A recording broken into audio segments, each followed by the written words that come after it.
সুপ্রিয় দর্শক বন্ধুরা, আসসালামু আলাইকুম। দেশ এবং দেশের বাইরে থেকে এই মুহূর্তে যেখান থেকে আমার সঙ্গে জয়েন করেছেন, আমি আপন।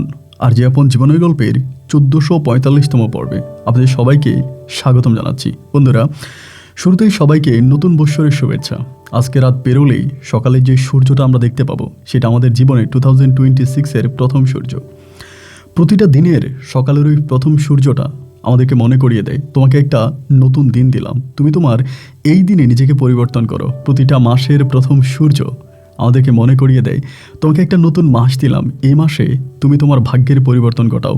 প্রতিটা বৎসরের নতুন একটা সূর্য, প্রতিটা বৎসরের প্রথম দিনের প্রথম সকালের সূর্যটা আমাদের মনে করিয়ে দেয়, তোমাকে একটা বৎসর দিলাম, এই বৎসরে তুমি তোমার নিজের ভিতরে নিজেকে পরিবর্তন ঘটাও। দেখেন, আমরা সবাই আল্লাহর কাছে শুকরিয়া আদায় করি যে আমরা 2025 পেরিয়ে 2026-এ এসেছি। আমাদের সাথে অনেকেই আছে, আমাদের পরিবার পরিজন, বড় ছোট, অনেকেই 2025 সালে আমাদেরকে ছেড়ে চলে গেছে, কিন্তু আল্লাহ আমাদেরকে বাঁচিয়ে রেখেছে, আমাদের নতুন একটা সুযোগ দিয়েছে। ইনশাল্লাহ আমরা 2026-এ আল্লাহর তরিকা অনুযায়ী জীবনের পরিবর্তন ঘটাবো, এমন কিছু কাজ করব যাতে আমি মরে যাওয়ার পরেও মানুষজন আমার কথা মনে রাখে।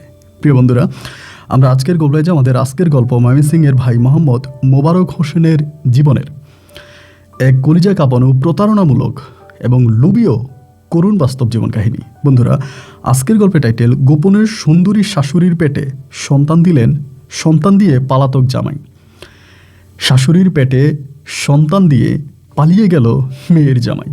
এই গল্পটা ময়মনসিংহের প্রত্যন্ত এলাকার এক মধ্যবিত্ত পরিবারের বাস্তব ঘটনা। এটা শুধু একটা ঘটনাই নয়, আমার কাছে মনে হলো যেন এই গল্পটা প্রতিটা মানুষেরই শোনা উচিত, কারণ এরকম মানুষ বেশে অনেক শয়তান আমাদের পরিবারে ঢোকে, আর তারা শেষ পর্যন্ত আমাদের পরিবারটাকে তছনছ করে দিয়ে চলে যায়। শেষ পরিণতি কী হবে তা শুনলে রীতিমতো আপনি আটকে উঠবেন। সবাইকে অনুরোধ করবো, শুরু থেকে শেষ পর্যন্ত ময়মনসিংহের ভাই মোবারক হোসেনের জীবনের বাস্তব গল্প জুড়ে আমার সঙ্গেই থাকবেন, এবং গল্প শেষে মোবারক হোসেনকে আপনার মতো করে একটা মন্তব্য কমেন্ট বক্সে লিখবেন। ধন্যবাদ সকলকে। সুপ্রিয় বন্ধুগণ, আসসালামু আলাইকুম। আমার নাম মোহাম্মদ মোবারক হোসেন, আমার বাড়ি ময়মনসিংহ বিভাগে। বন্ধুরা, আমি আমার জীবনের গল্পটা শুরু করার শুরুতে আপনাদেরকে আমার পরিবারের সম্বন্ধে জানিয়ে রাখি। আমার পরিবারে আমার মা আছে, আমার বাবা আছে, রয়েছে আমার নানা নানি সহ আমার ছোট একটা ভাই আর ছোট একটা বোন। আমরা টোটাল 2 ভাই 1 বোন। আমাদের পরিবারটা ময়মনসিংহের সেই অজপাড়া গায়ের এক উচ্চ মধ্যবিত্ত পরিবার। আমার বাবা পেশায় একজন ব্যবসায়ী। আমার বাবার কাপড়ের দোকান আছে। কাপড়ের দোকান চালিয়ে আমার বাবা আমাদের গোটা সংসারটাকে চালাতেন। আমার জীবনের গল্পটা একটু ভিন্ন রকম, সাধারণ 8-10টা মানুষের মতো নয়। আমি যেখানে বড় হচ্ছি সেটা আমার নানার বাড়ি। আপনি শুনলে অবাক হয়ে যাবেন, এইটা আমার আপন নানার বাড়ি নয়, এটা আমার সৎ মায়ের বাপের বাড়ি। তাহলে প্রশ্ন হলো, সৎ মায়ের বাপের বাড়িতে আমি কেন? আমার বাবা যখন আমার বড় মাকে বিয়ে করে তখন তিনি ঘর জামাই থাকে। আমার বাবা ঘর জামাই থাকা অবস্থায় আমার বড় মাকে বিয়ে করে, এবং বড় মাকে বিয়ে করার পরে আমার বড় মায়ের ঘরে কোনো সন্তানাদি হচ্ছিল না। সন্তান না হওয়ার কারণে আমার বাবা তখন দ্বিতীয় বিয়ে করার সিদ্ধান্ত নেয়।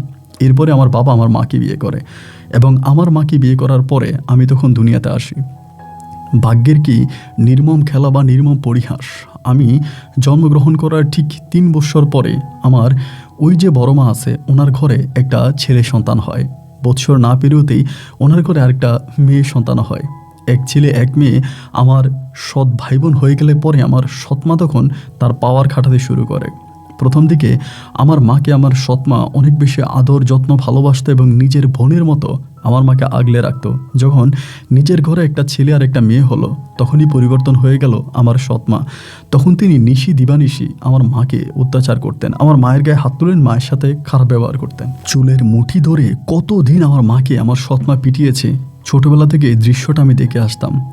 আমার মা সারা দিন বাড়িতে কাজ করতো, সকাল থেকে রাত অবধি কাজের মানুষের মতো বাড়িতে কাজ করতো।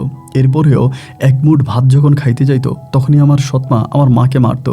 শুধু আমার সৎমা যে মারতো তাও না, আমার সৎ যেই নানা নানি আছে তারাও আমার মায়ের উপর এভাবে অত্যাচার করতো। আর আমার বাবা তো তখন নীরব ভূমিকা পালন করতো, কারণ আমার বাবা ছিল সেই পরিবারের ঘর জামাই। আর আমার সৎমা নিজেই হচ্ছে আমার মাকে বিয়ে করিয়ে এই পরিবারে আনে, যার জন্য আমার বাবার কোনো ক্ষমতা থাকে না। বাবা নির্মম এই অত্যাচারগুলো সহ্য করে যাচ্ছিল। কোনো প্রতিবাদ করলে আমার বাবার উপরেও অ্যাটাক আসতো। কারণ আমার বাবা যেই দোকানটা করে মূলত ওই দোকানটা ছিল আমার নানা ভাইয়ের। আমার ওই সৎ নানার কাপড়ের দোকানটাই আমার বাবাকে দিয়ে দেয়, আমার বাবা এই দোকানটা চালায়। এরপর দেখা গেল আমরা খুব বিভীষিকার মধ্যে পড়ে গেলাম। আমার মাকে এভাবে মারতো টারতো, এমন করতে করতে একদিন রাতের বেলায় মা খুব কান্না করতেছে। আমি শুয়ে আছি এবং আমার সাথে শুয়ে আমার মা খুব কান্না করতেছে।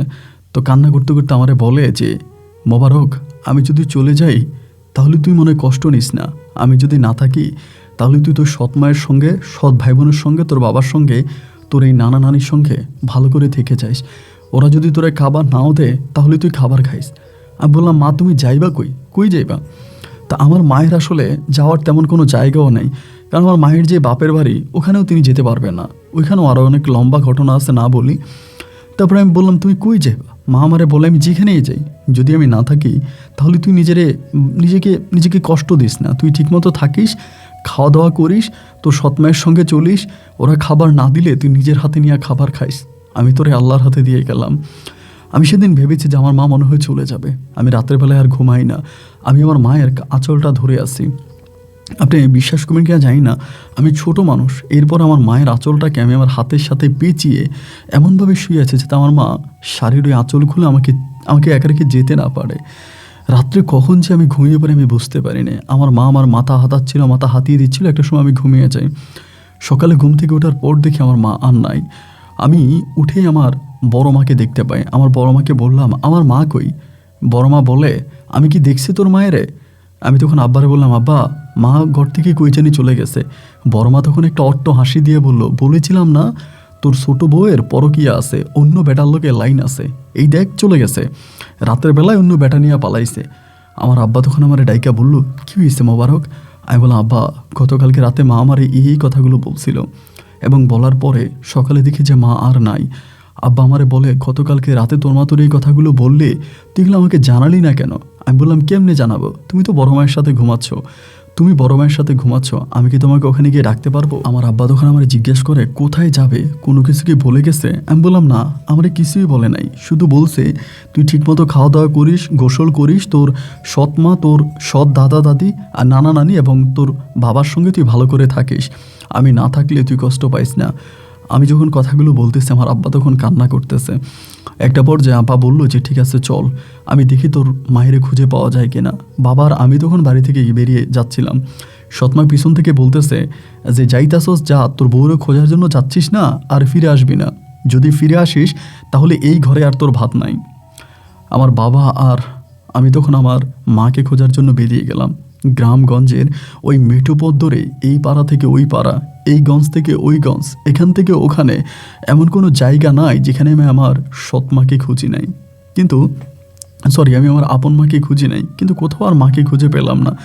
দিন পেরিয়ে সন্ধ্যা হয়ে গেল। সন্ধ্যে যাওয়ার পরে আমার আব্বা বলল, আজকে আর আমরা বাড়ি ফিরবো না, বাড়ি ফিরলেই তোর সৎমা প্রচুর বকাবাদ্য করবে, আমি এগুলো নিতে পারবো না, সারাদিন অনেক ক্লান্ত ছিলাম, একটা কাজ করে চল আমরা দোকানে গিয়ে ঘুমাই। আব্বা তখন গোপনে গোপনে দোকান খুলে দোকানে ঘুমিয়ে আছে। সকালে সূর্যটা উদয় হয়েছে কিনা জানি না, হঠাৎ করে শাটারের মধ্যে বিকট আকারের শব্দ। আমার আব্বা তখন বলে, কে? বাইরে থেকে শুনতেছি আমার সৎমা বলতেছে, দোকান খোল, দোকান খোল। আমার আব্বা তখন তাড়াতাড়ি দোকান খুলছে। খোলার পরে আমার সৎমা দোকানের মধ্যে ঢুকে আমার আব্বার কলারটা ধরে আমার আব্বাকে দোকান থেকে বের করে একটা রাস্তার মাঝখানে নিয়ে গেল। পায়ের ওই জুতাগুলো আমার আব্বাকে কুকুরের মতো মারতে শুরু করলো। চোখের সামনে এই দৃশ্যগুলো আমি দেখতেছিলাম। মারতেছে আর বলতেছে, ওই বেটা, তোর কি থাকার জায়গা ছিল, তোর কি খাওয়ার জায়গা ছিল? তোর তো থাকারও জায়গা ছিল না, তুই তো কুকুরের মতো রাস্তায় ঘুমাইতি, আমি তোরে থাকার একটা জায়গা দিলাম, আমার নিজের বাবার ব্যবসা তোরে আমি ধরাই দিলাম, আর তুই তোর দ্বিতীয় বউরে খোঁজার জন্য সারা দিন ঘুরলি, আর রাতের বেলা এসে আমার বাপের দোকানে ঘুমাইলি, ওই তুই আমার দোকান থেকে বাইরেও। এটা বলে আমার বাবাকে আর আমাকে আমার সৎমা তখন দোকান থেকে বের করে দিল। বের করে দেওয়ার পরে আমার আব্বা তো এই বাজারে ব্যবসা করতো, সবার সাথে আমার আব্বার একটা ভালো সম্পর্ক, সবাই আমার আব্বাকে চিনে জানে শোনে।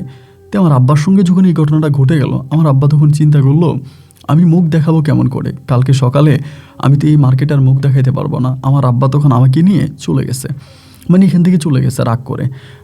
আমার আব্বা আরেকটা বাজারে গেছে, আরেকটা বাজারে গিয়ে ওইখানে একটা দোকানে আমার আব্বা কাজ নিছে, মানে একটা কাপড়ের দোকানে আমার আব্বা ওইখানে তখন একটা কাজ নিছে। তো কাজ নিয়ে আমার আব্বা ওই দোকানে কাজ করে, আমি তখন হচ্ছে আপনার বাইরে বাইরে থাকতেছি, মানে আমার আব্বার সঙ্গেই থাকতেছি, আমিও কাজ করি, আব্বাও কাজ করে একটা কাপড়ের দোকানে। ওইখানে প্রায় বেশি দিন না, 15-16 দিনের মতো আমরা কাজ করি। 15-16 দিনের মাথায় একদিন দুপুরবেলা আমার মা কী করলো, আমাদের ওই মানে আমার মায়ের ওই নানা বাড়ির এক মেম্বারকে নিয়ে, ওনার এই ছেলে মেয়েরে নিয়ে উনি ওই দোকানে হাজির। মানে পুরা মানে বাজারের মানুষ একসাথ করে ফেলছে, বাজারে যত মানুষ আছে সবাই গোল হয়ে গেছে। আমার সৎমা সবার কাছে বলতেছে, আমার এই ছেলে এই মেয়েটারে রাইখায় এই বদমাইশ বেটা চলে আসছে, আমার সন্তানগুলোরে খাওয়াবে কে, আমার সন্তানদের মুখে খাবার তুলে দিবে কে, এই বেটা আমাদেরকে রেখে চলে আসছে, আমি এর বিচার চাই, প্রতিকার চাই। আমার সৎমা এরকম করে বলতেছে। তো আমার আব্বা মানে কোনো কিছু বলতে পারে না। তো সবাই আমার আব্বারা তখন বকা দিতে আসছে, ওই মেয়ে, আপনার একটা ছেলে একটা মেয়ে একটা বউ, এদেরকে রাইখে আপনি চলে আসছেন, এই মেয়ে আপনার কি কোনো বিবেক নাই? আমার আব্বা তখন নির্বাকভাবে মানুষের মুখের দিকে তাকিয়ে আছে। আমি বারবার বলি, আমার আব্বা বলে না কেন? আমি বারবার বলতে থাকি, আমার আব্বার উপরে যে নির্মম নির্যাতন হতো, আমার আব্বা এই নির্যাতনের কথাগুলো এখানকার লোকদের কাছে বলে না কেন? আব্বা কিছুই বললো না। আমার দোকানদার থেকে, ওই দোকানে যে দোকানে আব্বা চাকরি করতো, ওই দোকানদার তখন আমার আব্বাকে বের করে দিল। আব্বাকে বের করে দেওয়ার পরে আব্বা আর আমি তখন সেই দোকান ছেড়ে চলে আসলাম। দোকান থেকে তখন আমরা আবারও বাড়িতে চলে আসি। বাড়িতে আসার পরে আমার মা আব্বারে বলতেছে, ভালোই ভালোই বলতেছি দোকানে যা, দোকান কর, দোকানে যা, দোকান কর, ভালোই ভালোই বলতেছি, যদি মামলা খাইতে না চাস, জেল খাটতে না চাস। আমার বড় মা মানে আমার বড় মা কথায় কথা আমার আব্বাকে জেলের হুমকি দিত। আর এই দিক দিয়ে তো আমার আপন মাকে আর পাওয়াই গেল না, উনি কি বেঁচে আছে না মরে গেছে। কিন্তু আমার সৎমা সবসময় বলতো, আমার মায়ের নাকি কোথাও লাইন আছে, কোথাও পরকীয়া আছে, ওই পরকীয়ার টানে আমার আম্মা চলে গেছে। কিন্তু বিশ্বাস করেন, আমি কোনোদিনও বিশ্বাস করি না আমার মায়ের কোনো পরকীয়া আছে। আমার মা দিন থেকে রাত অবধি পর্যন্ত এই পরিবারে কাজ করতো। আমার মায়ের কাছে কোনো মোবাইল ফোনও নাই, প্রেম টেম সে করবে কী করে? আর তখন তো মোবাইল ফোন ছিলই না, মানে কারোর সঙ্গে তারা কোনোদিন কথাও বলতে দেখে নেই, ডাক পিয়ন কোনোদিন তার বাড়িতে একটা চিঠিও দেয় নাই। তাহলে আমার মা কোথায় যাবে, কার সাথে প্রেম করবে? আমার বড় মা যেটা বলেছে এটা সম্পূর্ণ মিথ্যা একটা কথা ছিল। যাই হোক, এরপরে আমি আর আব্বা আবারও ওই দোকানে কাজ করতাম, দোকান চালাইতাম। এরকম করতে করতে আমি প্রায় বহু বছর ওই দোকানে কাটাইতাম। আমার বয়স তখন প্রায় 17 বৎসরের কাছাকাছি, 16 কি 17 বৎসর। তো ওই সময় দেখা যায় যে বেশিরভাগ সময় আমি দোকান চালাইতাম। তো আমি দোকান চালাই, আমার আব্বাও দোকান চালায়, কিন্তু দেখা গেল কি, মানে দোকান থেকে যে পরিমাণের ইনকামটা হইতো, মানে লাভটা হইতো, ওই লাভটা আমার বড় মা নিয়ে যেত। আমার ছোটো ভাই যে সৎ ভাই আছে ওরও পড়াশোনা করাইছে, সৎ বোনেরও পড়াশোনা করাইছে, মানে তারা রাজার হাওলাতে চলতেছে, আমি আর আব্বা তখন ফকিরের মতো চলি। একদিন সিদ্ধান্ত নিলাম যে এবার মানে এই দোকান থেকে চলে যাব, মানে এই দোকানে আর থাকবো না, এখানে আর কাজ করব না, এখান থেকে চলে যাব। তা আব্বারে যত বলতাম, আব্বা এই দোকানে আমি থাকবো না, এই দোকান থেকে আমি চলে যাবো, এই দোকানে আমি কাজ করব না। তুই, আমার আব্বা বলে, তুই না থাকলে আমার একটু, এই যে আমার একটু সাহায্য করে, আমার সঙ্গে একটু ভালো করে কথা বলে, এগুলো কে বলবে? মানে কে আমার সঙ্গে থাকবে, মানে আমার কে সাহায্য করবে? আব্বু এই কথাগুলো বলতো, তো যার কারণে আমি না যেতেও পারলাম না। এভাবে আরও 2 বছর কাটাই দিলাম। 19 বছর বয়সে আমার আব্বা ইন্তেকাল করে। আমার বয়স যখন 19, তখন আমার আব্বা মারা যায়। তো আব্বু মারা যাওয়ার পরে তখন আমি আর আমার ছোটো ভাই মিলে দোকান চালাইতে শুরু করি। ও তখন পড়াশোনাও করে, কলেজে পড়ে, তার পাশাপাশি দোকান চালায়। তা ও আর আমি দোকান চালাইতাম, কিন্তু দেখা গেল কি ভাই, ওই দোকান থেকে প্রচুর পরিমাণে টাকা নিয়ে যাইত। মানে দোকান থেকে টাকা নিয়ে ও ক্যাশে, মানে ডাইরেক্ট ক্যাশে ঢুকে যেয়ে ক্যাশ থেকে টাকা নিয়ে যাইতো, এবং টাকা নিয়ে ওই টাকা বিভিন্ন খারাপ কাজে ব্যবহার করতো। এখন আমি ওরে বলতাম যে ক্যাশ থেকে টাকা নিতেছিস, তা আমাদের দোকানে তো ক্ষতি হইতেছে, আমি তো মাল কিনতে পারবো না। এরকম করে প্রায় 6 মাসের মধ্যে, আব্বা মারা যাওয়ার 6 মাসের মধ্যে দোকান পুরো ফুটিয়ে দিছে। মানে দোকানের পুঁজি যা আসে ও খারাপ মেয়েদের কাছে যাইতো, নেশা করতো, মানে পুরো টাকাও শেষ করে ফেলছে। ক্যাশ থেকে ও টাকা নিয়ে যায়, আর ও গিয়া আমার বড় মারে বলে যে মোবারক ভাই ক্যাশ থেকে টাকা নিয়ে এই করে সেই করে, মানে ও যেগুলো করতে গেলে আমার উপরে ছাপাইয়া দেয়। আর আমি নিরপরাধ, আমার উপরে আমার তখন সৎমা এক নির্মম অত্যাচার করে, মানে আমার গালাগালি করে, খুব খারাপ ভাষা আমার সঙ্গে মানে মিসবিহেভ করে, যে তুই এতটাই খারাপ, তুই ক্যাশ থেকে টাকা চুরি করিস, ক্যাশ থেকে টাকা নিয়ে যাস। মানে আমার আর কোনো উপায় থাকে না, যে আমার সঙ্গে যা করতেছে তার রীতিমতো, মানে আমার কাছে মনে হলো যে আমার জন্য একটা গজব পরিহিত হইতেছে। তারপরেও কি আর করা, ওনাদের ওই অত্যাচার সহ্য করে আমি তখন দিন পার করতেছিলাম। লাস্ট পর্যায়ে দেখলাম যে আর পারতেছি না, কারণ একে তো সৎ ভাই এরকম করতেছে, আমি আর এগুলো নিতে পারতেছি না, মানে খুব বেশি তখন অত্যাচারিত হয়ে গেলাম। নিজের কাছে অল্প কিছু টাকা ছিল, আমার আব্বা মারা যাওয়ার সময় তিনি আমাকে কিছু টাকা দিয়ে যায়, এটা আমি বলি নাই, এই টাকাটা তখন আমার কাছে আছে। পরে আমার মানে আমি তখন আমার সৎমারে বললাম যে আমি আর এই দোকান চালাবো না, আপনারা কাজ করেন, আপনি মুরাদরে বলেন দোকান চালানোর জন্য, ছোটো ভাইয়ের নাম মুরাদরে বলেন দোকান চালানোর জন্য, আমি আর দোকান চালাবো না, আমি এখান থেকে চলে যাব। আমার সৎমা বলে, কই যাবি? আমি বললাম, যেখানেই যাই, আমি নিজে দোকান দিব। ও মা, নিজে দোকান দিব এটা বলাতে আমার সৎমা তখন করলে কি, ও আচ্ছা, তার মানে তুই দোকান থেকে টাকা চুরি করছিস, এখন নিজে দোকান দিবি? রাগে ক্ষোভে এবার আমি আর দোকান খুলি না। দোকান না খুলে ওই পাশের মার্কেটে আমি আর একটা দোকান খুলছি, নতুন কিছু মাল আনছে আড়ত থেকে। ভাই বিশ্বাস করবেন, আমার সৎমা তখন করলো কি, মানে ওই এলাকাতে গিয়া সবাইরে বলতে শুরু করছে যে ওই আমার দোকান থেকে মাল চুরি করে চুরি করে আইনা মাল সরাইয়া এখন নিজে নিজে দোকান দিছে। মানে পুরো মার্কেটে সবার কাছে বলছে, মানে আমি মার্কেটে থাকতে পারি না। একটা কাস্টমার ধর আমার দোকানে ঢুকছে, আমার সৎমা পিছন দিয়ে বলে কি, যে এই দোকানে ঢুকেন না, এই দোকানে ঢুকেন না, এই দোকান থেকে মাল কিনলে হারাম হয়ে যাবে, এগুলো চোরের দোকান। এরকম করতো আমার সঙ্গে। একটা সময় চিন্তা করলাম কি করব, মানে কোথায় যাব, আর তো কোনো উপায় নেই। দোকানটা খুললেই সকালবেলা থেকে রাত অবধি আমার সৎমা আমার দোকানে ডিউটি করে, মানে আমার দোকানের সামনে দাঁড়ায় থাকে। একটা কাস্টমার আসলেও এই কাস্টমারের উল্টাপাল্টা কথা বলে, আমার দোকান থেকে মাল কিনতে মানা করে, মানে যতটুকু ওনার করা দরকার উনি মানে খারাপটা ততটুকুই করে। একটা পর্যায়ে সিদ্ধান্ত নিলাম যে না, ধুর ছাই, আর দোকানে চালাবো না। পরে দোকানে যে মালামালগুলো ছিল ওই মালামালগুলো আমি তখন পাশের একটা দোকানে বিক্রি করে দিই।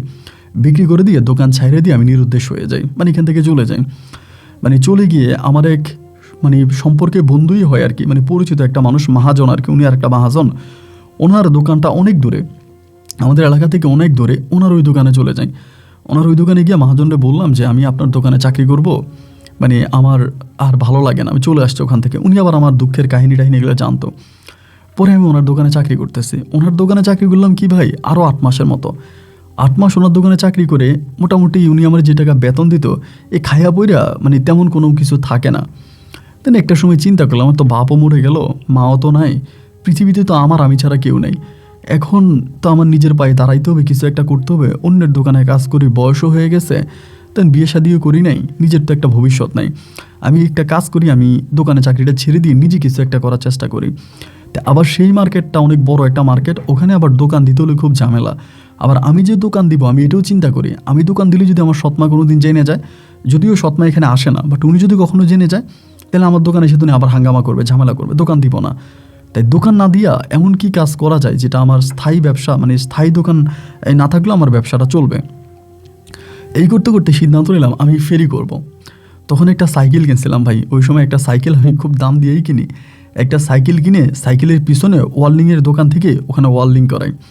সাইকেলের পিছনে যে কেরিয়ারটা আছে যেখানে মানুষ বসে আর কি, ওই জায়গাটা তখন আমি একদম আপনার সুন্দর করে ওটারে সাজাইয়া এই জায়গাটার মধ্যে আমি তখন আমার যে পুঁজিটা ছিল আর কি, ওই পুঁজিটা দিয়ে তখন এই দোকান থেকে, মানে আমাদের ওই দোকান থেকে কিছু মাল কিনা দোকানে চাকরিটা ছেড়ে দিয়া তখন ওই বাজারে আমি একটা ঘর ভাড়া করি, একটা রুম ভাড়া করে বাজারের মধ্যে রুমটা ভাড়া নেই। এবার ওই সাইকেলের মধ্যে মালামালগুলো উঠাইয়া আমি তখন ফেরি করে মালামাল বিক্রি করি। ধরেন বিভিন্ন জায়গায়, বিভিন্ন এলাকায় এখানে সেখানে যাই, ফেরি করি, এবং ফেরি করে তখন আমি মালামাল বিক্রি করতেছি। তো সবাই আমার কাছ থেকে মাল নিতেছে, বা আমি একটু কম দামেই বিক্রি করি। ধরেন মার্কেটে একটা শাড়ির দাম যদি হয় 600 টাকা, আমি এটা 400 টাকায় বিক্রি করি। তার কারণ হচ্ছে আমার তো দোকান ভাড়া নাই, কারেন্ট বিল নাই, খাজনা নাই, কোনো কিছুই নেই। পায়ে সাইকেল চালায় আমি মাল নিয়ে যাই, তো আমার তো খরচটা কম। তার কারণে চিন্তা করলাম লাভ কম হইলেও মাল বেশি বিক্রি করি। তো এই করতে করতে মোটামুটি ভালোই বিক্রি হইতেছে। বিক্রি হইতে ওই আপনার একটা গ্রামের ভিতরে একটা মহিলা আছে, ওনার নাম হচ্ছে গিয়া স্বপ্না। তা আমি ওনার স্বপ্না ভাবি বলতাম। তো ওই স্বপ্না ভাবির আমার কাছ থেকে উনি অনেক মালামাল নিয়ে যায়। উনি আবার খুব বেশি জামা কাপড় পছন্দ করেন। ওনার আবার মেয়ে আছে 3 মেয়ে আছে উনি। তো উনি সবসময় আমার দোকান থেকে মালটাল মানে আমার এখান থেকে নিয়ে যায়, তো ধারে বাকিতে টাকা দিতে এমনি সামনে। তো এরকম করতে করতে ওনার সঙ্গে আমার একটা ভালো সম্পর্ক হয়, স্বপ্না ভাবির সঙ্গে। পরে মাঝে মাঝে ধরেন আপনি মাল বিক্রি করতেছি, দুপুরে খাবো কই, ওনার বাড়িতে চলে আসি। তো ওনার মেয়ে আছে, উনি আছে, ওনার পরিবার আছে, না আমার খাবার টাবার দেয়, আমি খাবার টাবার খাই। তো দেখা গেলো যে এইভাবে আমার সঙ্গে আমার একটা ভালো সম্পর্ক হলো। এই করতে করতে উনি আমার কাছ থেকে অনেকগুলো টাকা, প্রায় আপনার 12,000 টাকার মতো মালামাল নিয়ে যায় বাকিতে। ধরেন এই মাসে 100 টাকা নিচ্ছে, ওই মাসে 500 টাকা নিচ্ছে, ওই মাসে 5,000 নিচ্ছে। এরকম করতে করতে প্রায় আপনার অনেক বছর কাটা ওনার সঙ্গে, তো 12,000 টাকার মাল উনি বাকিতে নিয়ে যায়। তো আমি তো মানে আমার কাছে তো অত পুঁজি নেই।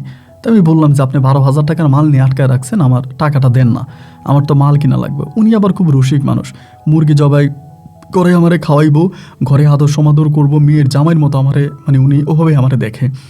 তো ওনার সঙ্গে আবার চোখ রাঙিয়ে কথাও বলতে পারি না, যেহেতু আমি প্রতিদিন দুপুরে একরকম ওনার এখানে ফ্রিতেই খাবার খাই। তো এই করতে করতে উনি একদিন আমারে বলে যে এই তুমি থাকো কই মোবারক? আমি বললাম আমি তো বাজারেই থাকি, আপনি জানান আপনাদের ওই বাজারে ভাড়া থাকি। তো উনি বলে বাজারে ভাড়া থাইকা এখানে এসে মাল বিক্রি করো, তোমার কি কষ্ট হয় না? আমি বললাম কষ্ট তো হয়, কষ্টের কি আর শেষ আছে, কষ্ট তো করতেই আছি। তো উনি বলে তুই তো একটা কাজ করো, এইদিকে কোথাও থাকো। আমি বললাম আমার মার্কেটগুলো কিন্তু আপনাদের ওই গ্রামের আশেপাশে, তো এইদিকে তো থাকার কোনো জায়গা নাই, আমি তো এইদিকে কই থাকবো। আবার ওইদিকে মাঝে মাঝে সাঁকুটা ভাঙা থাকে, মানে একটা ব্রিজ আছে ওইটা ভাঙা থাকে, অনেক সময় দেখা যায় আরও 3-4টা গ্রাম সাইকেল দিয়ে ঘুরে আমার মানে মার্কেট করা লাগে, মানে গ্রামে আসা লাগে। তুমি আমারে বললো তুমি একটা কাজ করো, তুমি আমার বাড়িতে থাকো, আমার বাড়িতে সামনের ঘরটা তো খালিই পড়ে রয়েছে, ওর তো কেউ থাকে না, তুমি ওই বাড়িতে থাকো। তো পরে চিন্তা করলাম মহিলা তো আমার ভাড়াও দেয় না, মানে সরি আপনার ওনার কাছ থেকে টাকাও নিতে পারি না, এই যে 12,000 টাকা পাওয়া হয়েছে ওই টাকাও দেয় না, আর এখন ওইভাবে আমার কাছ থেকে মালামালও কিনে না। আর যদি ওনার বাড়িতে ভাড়া থেকে যদি ওনার ওই মানে আমি যদি টাকাটা মৌকুফ করতে পারি তাহলে তো আমার জন্য খারাপ না। ওইখানে ভাড়া দিলাম, এখানে তো ওনার ভাড়া দেওয়া লাগবে না, আমি বলবো যে আপনার কাছে তো টাকা পাবো, ওই থেকে টাকাটা কাটবো। এই চিন্তাটা করেই ভাই তখন করলাম কি ওনার সিদ্ধান্তে রাজি হয়ে গেলাম যে ঠিক আছে আমি তাহলে আপনার বাড়িতে ভাড়া থাকবো। তো ওনার বাড়ির সামনেই একটা জায়গা আছে, ওই জায়গাটা উনি নির্ধারণ করে দিল, মানে ঘরটা, ওই ঘরে আমি তখন থাকবো। যাই হোক ভাই আলহামদুলিল্লাহ ওনার ভাষ্য মতো ওনার কথা মতো আমি তখন এই বাড়িতে ভাড়া থাকতে শুরু করলাম। তো এই থাকতেছি, সকালবেলা ওইটা পুকুরে গোসল করে উনি আবার নাস্তা দেয়, নাস্তা করে আমি মাল নিয়ে চলে যাই। দুপুরে অনেক সময় খাবার সাথে নিয়ে যায়, আবার অনেক সময় খাইও না দুপুরে। বিকেলে মালটাল বিক্রি করে আইসা গাও গোসল ধুইয়া রেস্ট করিয়া এরপরে আবার আপনার খাবার খাই। এভাবেই তখন আমার দিন রাতগুলো কাটতেছে আর কি। তো ওনাদের পরিবারের সাথে তখন নিজের পরিবারের মতো হয়ে গেলাম। তো উনি তারপর আমার কাছ থেকে মালামাল নেয়। এই করতে করতে অনেকগুলো দিন মানে আপনার অতিবাহিত হয়ে গেল। একটা সময় আমার সত্যি কথা বলতে ওনারে আমার ভালো লাগতে শুরু হয়, এই স্বপ্না ভাবিরে আর কি। ওনার জামাই যে ছিল সে খুব বয়স্ক, মানে অনেক বয়স্ক, মানে অনেক জায়গা সম্পত্তি আছে, টাকা পয়সাওয়ালা মানুষ, বড়লোক মানুষ, কিন্তু অনেক বয়স্ক। এবার স্বপ্না ভাবি আমার সঙ্গে আসে যায়, রসের কথাবার্তা বলে, আলাপ করে। আমার তো ধরেন বিয়ের বয়স হয়েছে, এই ভাবিটারে তখন আমার একরকম মনে ধরে যায়, মানে আমার ভালো লেগে যায়। তাই চিন্তা করতাম সবসময় ওনার সঙ্গে একটা খারাপ সম্পর্ক করার, মানে খারাপ একটা সম্পর্ক করার চেষ্টা করতাম, কিন্তু এটা তো আসলে আর হচ্ছে না, বা উনি তো ওনার মতো করেই চলে, আমার সামনে খুব একটা আসেও না, এবং মানে ওভাবেই তো আর পারি না। তো এই দুষ্টামি করতে একদিন আমি ওনারে বললাম যে আপনার তো আমার খুব ভালো লাগে, মানে আপনি তো দেখতে অনেক সুন্দরী, তা এটা কাজ করেন না, ভাইরে চাই না আমারই বিয়ে করেন। তো এটা বলার পরে বলে উনি নিজে আমার এমনিই বলে যে তা আমি যে তো সুন্দরী, ভাইরে ছেড়ে তোমারই বিয়ে করবো বলতেছ, আমার বড় মেয়ে কি দেখতে সুন্দর না? আমি বললাম আপনার বড় মেয়ে মানে আঁকি? আমি বললাম হ্যাঁ আঁকিও তো দেখতে সুন্দরী। তাই বলে উনি আমার নিজেই বলতেছে তাহলে একটা কাজ করো, আমারও তো আর বিয়ে করা সম্ভব না, আমি তো অলরেডি এই তোমার ভাইরে বা বিয়ে করছি, আমার তো ছেলে মেয়ে হয়ে গেছে, এখন তো আর আমার পাবা না, একটা কাজ করো, সুন্দর যেহেতু বিয়ে করতেই চাও তাহলে আমার বড় মেয়েটার বিয়ে করে ফেলো। এইটা বলার পর আমি বললাম যে কী করেন আপনি, আমি আপনার ভাবিটা কি, আপনার বড় মেয়ে তো আমার ভাতিজি হবে। বলে দূরও ভাই, তোমার সাথে কি আমার রক্তের সম্পর্ক নাকি, তুমি আমার এখন ভাবিটাকে একটু পরে চাচি ডাকবা, একটু পরে মা ডাকবা, সমস্যা তো নাই, তোমার সাথে আমার রক্তের কোনো সম্পর্ক নাই। তখন আমি বললাম যে এটা কী বলেন, আপনারা এত বড় লোক মানুষ, আপনাদের এত জায়গার সম্পত্তি, আপনার এই গ্রামের মোড়ল, তো আপনারা কি আপনার মেয়েরা আর আমার কাছে বিয়ে দিবেন? পরে উনি বলতেছে তুমি যদি রাজি থাকো তাহলে আমি মেয়ের বাবার সঙ্গে কথা চালাইতে পারি। আমি তখন বললাম আরে না, মেয়ের বাবা কি আর রাজি হবে ওনার মেয়ের আমার কাছে বিয়ে দেওয়ার জন্য? ওনার এত সুন্দর মেয়ে, দেখতে শুনতে এত রূপ গুণ যৌবন, এত সুন্দর মেয়ের আর আমার কাছে বিয়ে দিবে? উনি বলে তুমি মিয়া মার্কেটে গিয়া কাপড়ে বিক্রি করো, তোমার মাথার মধ্যে কোনো বুদ্ধি নেই। একটা ঘরের একটা নারী যদি রাজি থাকে, পুরুষ কোনো বিষয় না, কোনো একটা জিনিস যদি হাসিল করা লাগে ওনার বউরে রাজি করাই, বা বউরে রাজি করলে জামাই এমনি রাজি হয়ে যাইব। আমি যদি বলি আমার মেয়েরা আমি তোমার কাছে বিয়ে দিব, তাহলে কি আমার জামাই অস্বীকার করতে পারবে? সে কি পারবে বলতে যে না আমি না রাজি করাবো, তুমি রাজি আছো কিনা এটা বলো?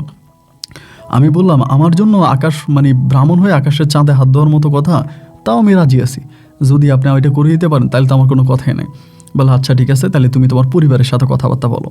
আমি বললাম এটা কি বললেন আপনি, আমার পরিবার, আমার কি পরিবার আছে নাকি? আপনি জানেন না আমার পরিবার নাই, আমার মাও নাই, কেউই নেই, আমি এই দুনিয়াতে আমি আমার তো কেউ নেই, আমার আত্মীয় স্বজন বলেন যাই বলেন যেটাই বলেন সবই তো আপনার, আমি তো বহু বছর ধরে আপনাদের সঙ্গেই আছি। পরে বলা আচ্ছা ঠিক আছে, আমি মেয়ের বাবার সাথে কথাবার্তা বলে এটার একটা বিধি ব্যবস্থা করব। পরে উনি স্বপ্নার আব্বার সাথে কথা মানে আপনার সরি এই কি বলে এই ইয়ের আব্বুর সাথে, আপনার আখির আব্বুর সাথে কথাবার্তা বলে, এবং বলে টলে উনি আসলে ওনার আব্বা রাজি হয় না, রাজি তো হয় না। উনি একটা সময় আমারে বলে যে তুমি আমার এই মানে বাড়ি থেকে চলে যাও, ওনাকে বাড়ি থেকে বের করে দেয়। তো স্বপ্না আমারে বলতেছে যে আচ্ছা ঠিক আছে মোবারক, তোমার যদি বের করে দিতেছে তুমি চলে যাও, এই বুইরা কেমনে তার মেয়েরে তোমার কাছে বিয়া না দেয় এটা আমি দেখে ছাড়বো, যেহেতু তোমারে বলতেছে তুমি বাড়ি ছেড়ে দাও। পরে আমি থাকার জায়গাটা মানে এই যে বাড়িটা ছেড়ে দিলাম, মানে আমার একটা স্থানীয় একটা স্থান ছিল, একটা আসন ছিল আর কি, এই আসনটা আমার তখন নষ্ট হয়ে গেল, হারিয়ে গেল। তাই আমি বললাম যে ঠিক আছে, তো এটা ছেড়ে দিলাম। ওইটা ছেড়ে দেওয়ার পরে এবার আমি চলে গেলাম হচ্ছে আবারও বাজারে গেলাম, ওইখানে আবার দোকান নিয়ে ওইখানে আবার বসছি। এই দিক দিয়ে দেখা গেল কি আমার মানে ওই মানে স্বপ্নার যেই হাজব্যান্ড আছে উনি কোনোভাবেই বিয়ে দেবে না। তা প্রায় 20-25 দিন পরে একদিন ওই স্বপ্না আমার দোকান মানে আমার ওই যে ঘরে আমি ভাড়া থাকি আর কি, রাতের বেলা ওই ঘরে আসছে, এসে আমার বলে, মোবারক কালকে সকালবেলা তুমি আমাদের বাড়িতে এসো 10টা বাজে। আমি বললাম যে কী মনে করে হঠাৎ করে? উনি বলে আইসো। তো উনি কিন্তু আমার ওই বাকি টাকা কিন্তু আর দেয় নেই, হাওলাত আমার কাছ থেকে যে টাকা নিচ্ছে ওই টাকা কিন্তু আর দেয় নেই, মানে যে মালামালের যে টাকা পাইতাম ওটা দেয় নেই। পরের দিন আমি তখন আর গ্রামে না গিয়া মানে দেওয়ালে না গিয়ে আমি তখন ওনার বাড়িতে গেছি। বাড়িতে যাওয়ার পরে শীতকাল ছিল, সকালবেলা আমি যাওয়ার সময় আবার একটু আপনার এটা সেটা ফল ফ্রুট সাথে করে নিয়ে গেছি। পরে ওনার হাজব্যান্ড আর কি আমারে তখন ডাকছে, ডাইকে আমারে বলতেছে তোমার বাড়িতে কী কে আছে। আমি তখন আমার পুরো বাড়ির ঘটনা বললাম। তো স্বপ্ন তখন পাশে দাঁড়িয়ে আছে আর কি, মানে আপনার যিনি মেয়ের মা। পরে বলে, আমার মেয়ের কি তোমার পছন্দ হয়? আমি বললাম জি, পছন্দ হবে না কেন, আপনার মেয়ে তো সুন্দরী মাশাল্লাহ। বলে তুমি কি আমার বাড়িতে ঘর জামাই থাকবা? আমি বললাম জি, আপনি যদি বলেন আমি ঘর জামাই থাকতে রাজি আছি। উনি বলে না, আমি বলি না, তুমি থাকবে কিনা? আমি বললাম হ্যাঁ, আসলে আমার যেহেতু কেউই নাই, থাকার কোনো জায়গাই নাই, তা আমি তো এই বাড়িতে থাকবই। বলে আমার কথা মতো চলবা? আমি বললাম জি চলবো। পরে বলে তা তোমার বাড়ি থেকে তোমার একটা গার্ডিয়ান লাগবে যদি আমার মেয়েকে তোমার কাছে বিয়ে দেয়। আমি তখন বললাম আপনি গার্ডিয়ান খুঁজতেছেন, আমার তো কোনো গার্ডিয়ান নাই, আমি তো আগেই বলছি আমার বাবা মারা গেছে, আমার সৎমা আছে। তা বলে যেহেতু তোমার সৎমা আছে, তোমার সৎমাস পরিবারের কাউকে নিয়ে আসো। আমি বললাম যে না, ওখান থেকে কেউ এখানে আসবে না। পরে বলতেছে তাই তোমার বাবার পরিবার থেকে কারণে নিয়ে আসো। আমি বললাম আমার বাবার মানে জন্মস্থান যেখানে, সেখানে আমি আমার জীবনে কোনোদিন যাইও নাই, তা আমি সেই সম্বন্ধে জানিও না। তুমি তখন বলতেছে যে তাইলে আমি ওর মেয়েটারে কীভাবে বিয়ে দেবো? একটা মুরব্বি ছাড়া, একটা ভালো লোক ছাড়া আমি ওর মেয়েটারে তো এভাবে তোমার হাতে তুলে দিতে পারি না, এভাবে তো তোমার হাতে তুলে দেওয়া সম্ভব না। আমার তো একটা ভালো স্থায়ী ঠিকানা লাগবে, যে আমার মেয়েটার আমি একটা একটা এভাবে তো দিতে পারি না। আমি তখন বললাম দেখেন, দিতে পারেন, যদি পারেন তাইলে দেন, আর যদি আপনি মনে করেন যে না আপনি দিবেন না, এটা আপনার ব্যক্তিগত বিষয়, আপনি না দিলে তো আসলে আমার কিছু করার নাই। তারপরে আমার বলতেছে যে তো ঠিক আছে, তাইলে একটা কাজ করি, তোমার সঙ্গে আমি একদিন তোমার স্থায়ী ঠিকানায় যাব, মানে তোমার সৎ মায়ের এখানে। পরে আমি বললাম যে ঠিক আছে তাহলে চলেন। তো বলে ঠিক আছে কালকে সকালে তুমি আইসো। তো এই দিন আমি চলে গেলাম, পরের দিন সকালে আবার আসছি। উনি তখন গাড়ি ঠিক করছে, ওই গাড়ি দিয়ে উনি তখন আমার সঙ্গে আমার ওই সৎ মায়ের বাড়িতে গেছে। আমার সৎ মায়ের বাড়িতে যাওয়ার পরে মানে কি বলবো, বিশ্বাস করেন আমি আমার মানে উনি তো আমার হবু শ্বশুর বলা চলে, ওনাকে নিয়ে যখন ওইখানে গেলাম, আমার সৎমা এত দুর্ব্যবহার করলো ওনার সঙ্গে, এত খারাপ ব্যবহার করলো যে আপনার মেয়েরে কাইটা গাঙ্গে বাসায় দেন, নদীর পানিতে বাসায় দেন, তারপরও মোবারকের কাছে বিয়ে দিয়ে না, ও একটা চোর, ওই আমার দোকান থেকে মালামাল চুরি করেও পালাইছে। ওর বাবাও খারাপ ছিল, ও খারাপ, ওদের বংশটাই খারাপ, রক্তটাই খারাপ, মানে যেভাবে পারছে। তা আমি তখন মনে করছি যে এই লোকের যেহেতু এত কথাই বলতেছে, তিনি তার মেয়ের তো আমার কাছে জীবনও বিয়ে দেবে না, কারণ আমার সম্বন্ধে এত খারাপ কথা। এরপরও তিনি বললো যে ঠিক আছে মোবারক চলো, তুমি আমার সঙ্গে চলো। সারাদিন ওই বাড়িতে থাকলো, ঘোরাফেরা করলো, কুরুনি আমার সঙ্গে আবারও ব্যাক করলো। তো গাড়িতে বসে আমার বলতেছে মোবারক তোমার সৎমা তোমার উপরে তো রাগ কেন?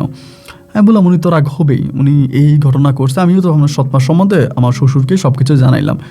পরে বলে ঠিক আছে, পরে বাড়িতে গেছি, যাওয়ার পরে তিনি তার ওয়াইফকে বললো, মানে স্বপ্নারে বললো যে ঠিক আছে ছেলের তো স্থায়ী ঠিকানা দেখে আসছি, এবার মেয়ে বিয়ে দেওয়া যায়, তুমি মেয়ে বিয়ে দেওয়ার প্রস্তুতি নাও।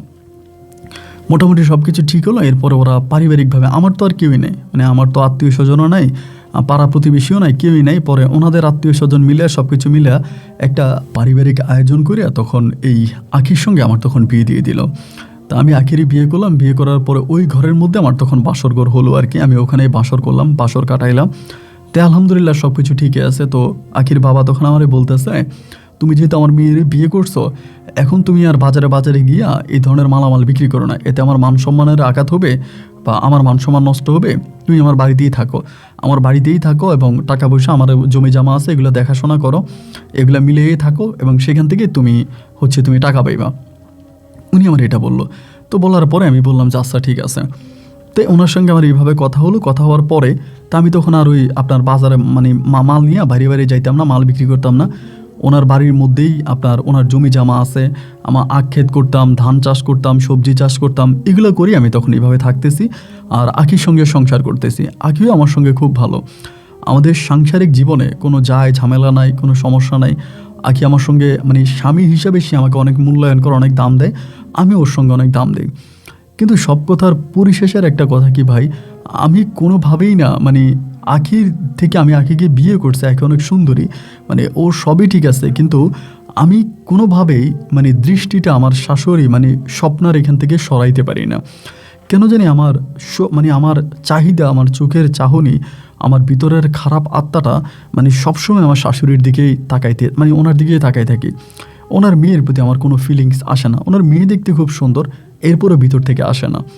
তো না আসার কারণে 1 দিন 2 দিন 3 দিন করে সময়গুলো কাটতেছে। তো আমি কিন্তু আমার শাশুড়ির সঙ্গে খুবই ফ্রি, মানে আগ থেকে তো ওনাকে আমি ভাবি ডাকতাম, এখন তো আর ভাবি ডাকি না, আগে তো ভাবিই ডাকতাম। তারপরে আমি বললাম যে আপনার জামাই তো, আপনার তো এখন অনেক বয়স আছে, এখন বিয়ে করার পরে মানে আপনার আখিরি বিয়ে করার পরে একটা বিষয় আমি জানতে পারি, ওইটা কিন্তু আমি আগে জানতাম না। আখিরি বিয়ে করার পরে জানতে পারি যে স্বপ্না আছে, স্বপ্না মূলত আখির সৎমা। স্বপ্না হচ্ছে আখির সৎমা। আখির যে বোন আছে সবগুলো হচ্ছে আগের সংসারের বোন। আখির মা মারা গেছে এবং আখির মা মারা যাওয়ার পরে তখন এই স্বপ্নাকে আখির বাবা বিয়ে করে, তো এই সৎমা হয় সম্পর্কে। তো আমি তখন ওনারে বললাম যে আপনার মেয়ে তো দেখতে অনেক সুন্দরী, বা যাই হোক আমার তো আপনার দিকে ভালো লাগে, আপনার এই নজরে, সবসময় এগুলা ওনারা বলে ফেলতাম আর কি। তা উনি বলতে এই জামাইগুলো কী বলেন, তো 1 দিন 2 দিন 3 দিন সবসময় বলতে বলতে যদি এই ঘরেই থাকে। আরেকটা বিষয় বলে রাখি, আখি একটু সহজ সরল টাইপের, মানে ওর ভিতরে কোনো বিষয় নিয়ে এত প্যাঁচগোছ নাই। ধরেন কোনো একটা বিষয় নিয়ে ওইরকম প্যাঁচগোছ নাই, কোনো ঝামেলা নাই, মানে খুবই সহজ সরল এবং মানে এক কথায় বলতে গেলে একটু মানে অন্য টাইপের মানুষ, মানে খুব ভালো আর কি।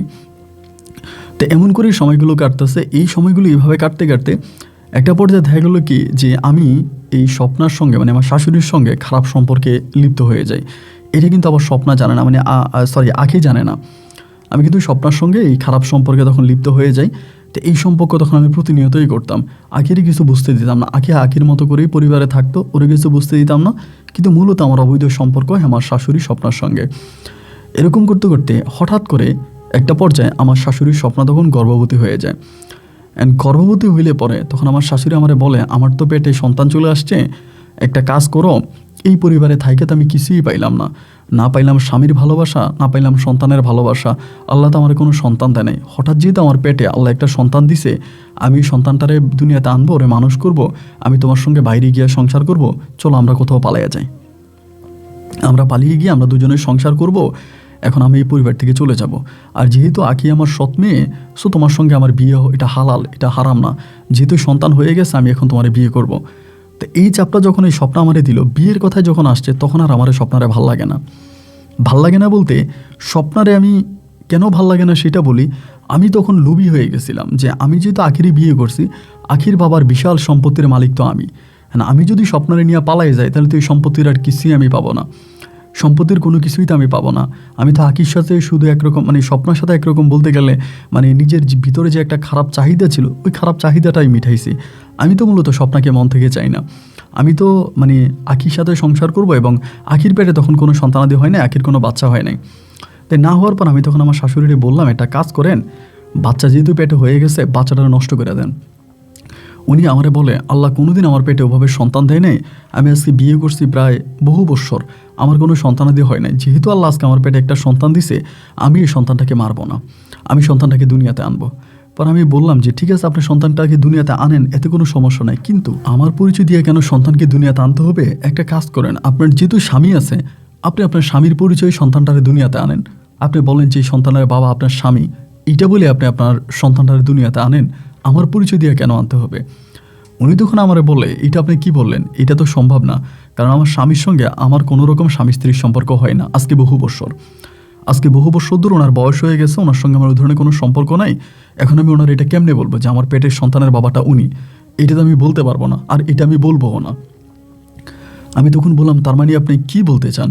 উনি আমারে বলে, আমি তো একটা জিনিসে বললাম, একটা কথাই বললাম যে আমার সন্তানের বাবা আমি তোমারই বানাইতে চাই, আমি তোমার সঙ্গে পালাইয়া যাব। তুমি যদি আমাকে পছন্দ করো, তুমি তো প্রথম থেকে আমারই পছন্দ করতা, আমার সঙ্গে তো তুমি সম্পর্ক করতে চাইতা, যে কোনোভাবেই হোক আখির সঙ্গে আমি তোমাকে বিয়ে দিয়ে দিছি। আমি তো ভাবছিলাম আমার ঘরে কোনো দিন সন্তান আসবে না, তো যেহেতু আমার পেটে একটা সন্তান চলেই আসছে, এই সন্তানটার বাবা তুমি হয়ে আমার সঙ্গে সংসার করে যাও, আমার সন্তানের জীবনটা নষ্ট করো না, বা আমার বাচ্চাটারে মাইরো না, আমি হয়তো আর কখনো মা হতে পারবো না।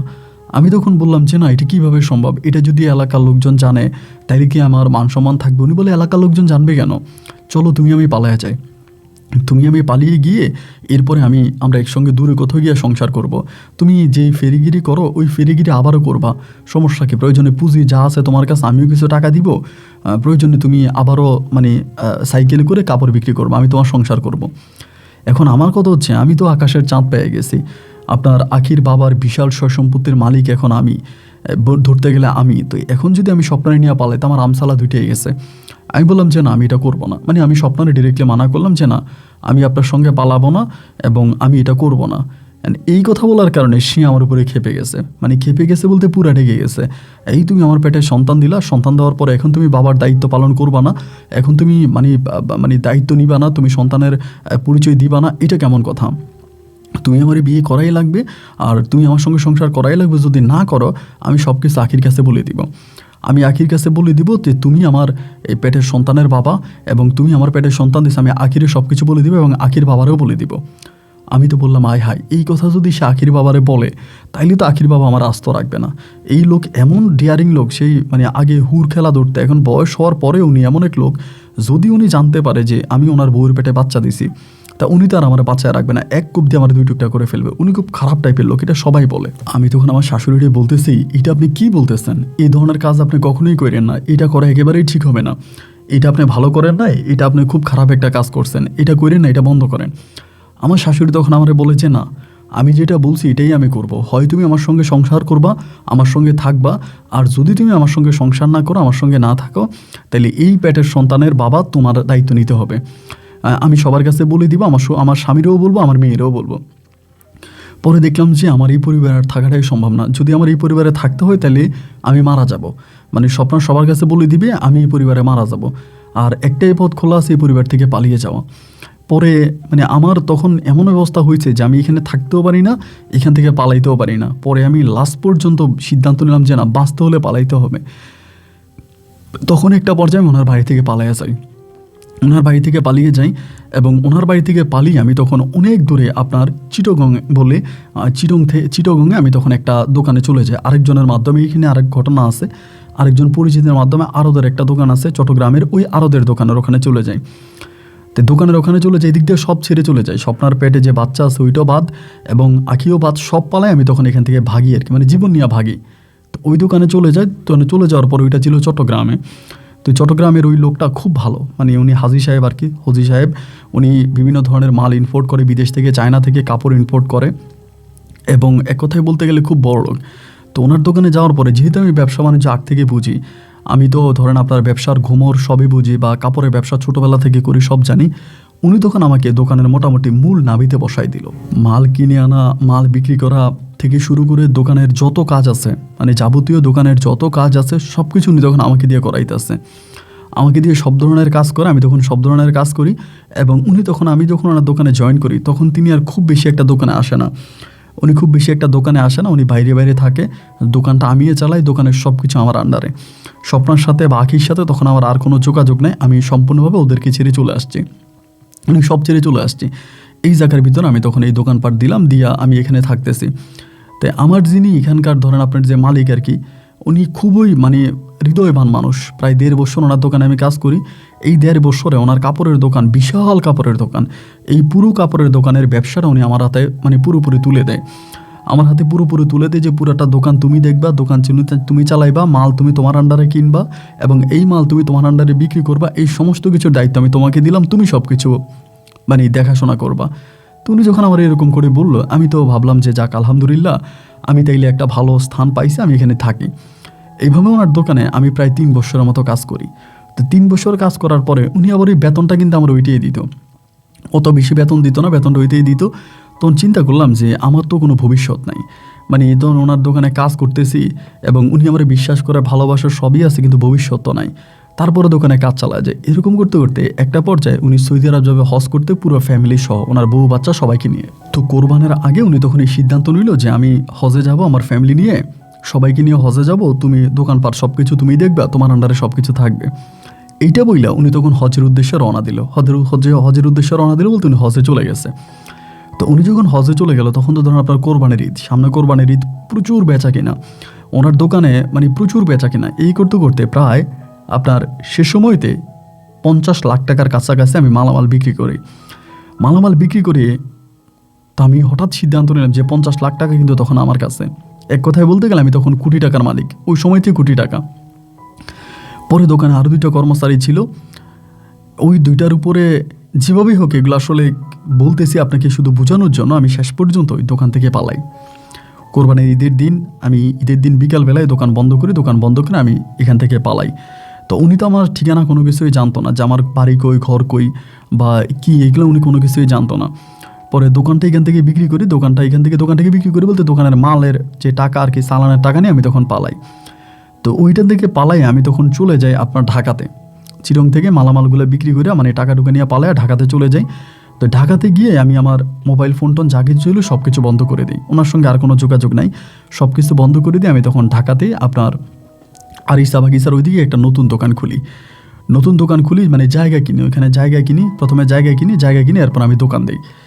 আপনার প্রায় 20 লাখ টাকা 22 লাখ টাকার মতো জায়গা কিনা, পরে আমি পুঁজি দিয়ে ওইখানে আমি দোকান দিই, বিশাল আকারের দোকান চালু করি।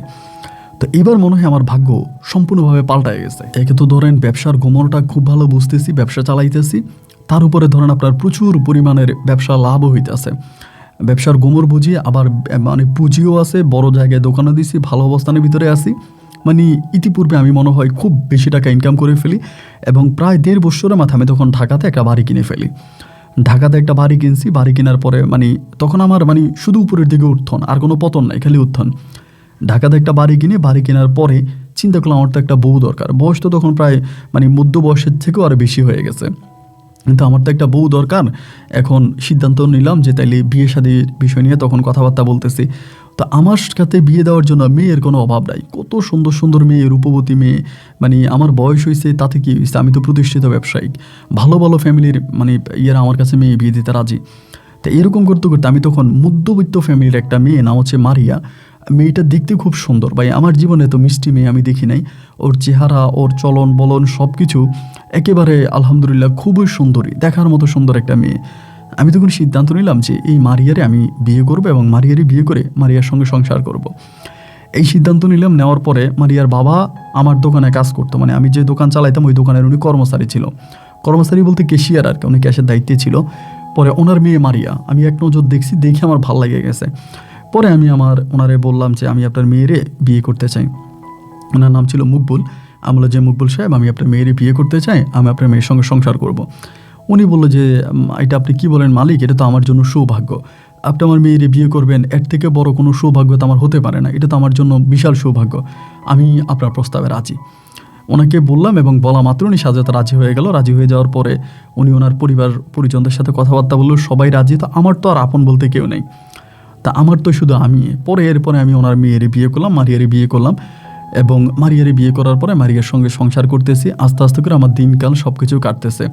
সেই জায়গার ভিতরে আমি যেখানে বাড়ি কিনলাম ওখানে আমি লোকাল মানুষ হয়ে গেলাম, সবার সঙ্গে আমার পরিচয় হলো, চলাফেরা হলো, উঠা বসা হলো, সবাই আমাকে চিনে জানে, এবং সবার সঙ্গে আমার একটা ভালো সম্পর্ক।